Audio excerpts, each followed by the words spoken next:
आजपासून सुरू होणाऱ्या चौथ्या कसोटीमध्ये भारताचं नेतृत्व आता अजिंक्य रहाणे करणार आहे। विराटच्या खांद्याला दुखापत झाल्यानं तो या कसोटीत खेळू शकणार नाहीये। त्यामुळे आजच्या सामन्यात विराटच्या जागी नेतृत्व अजिंक्य रहाणेकडे देण्यात आलेलं आहे। विजय साळवी आमचे स्पोर्ट्स प्रतिनिधी आपल्या सोबत आहेत। साळवी, काय तपशील? रेश्मा, आपल्या सगळ्यांना कल्पना आहे की विराट कोहलीला तिसऱ्या कसोटीत क्षेत्ररक्षण करताना त्याचा उजव्या खांद्याला दुखापत झाली होती आणि त्या उजव्या खांद्याची दुखापत घेऊनच अर्थात त्या कसोटीत त्याला पटकन पर्याय मिळू शकत नाही, कारण नियमानुसार जे 11 खेळाडू असतात तेच खेळतात।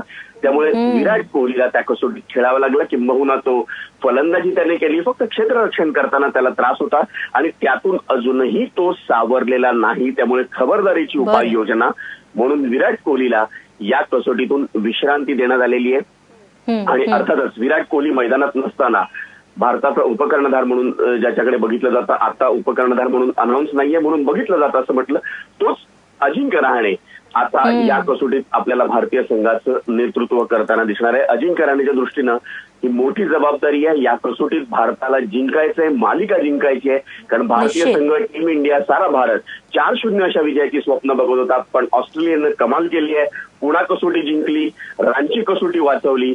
त्यामुळे ऑस्ट्रेलिया याही कसोटीत तगडी लढत देणार असं दिसतंय। पण भारतानं जेव्हा अजिंक्य रहाणे खेळत नाहीये तेव्हा एक बुद्धिबळातली चाल खेळली आहे।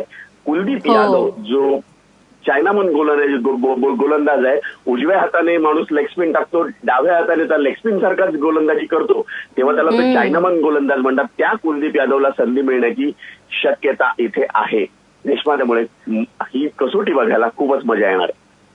नक्कीच विजय, धन्यवाद तुम्ही दिलेल्या माहितीबद्दल।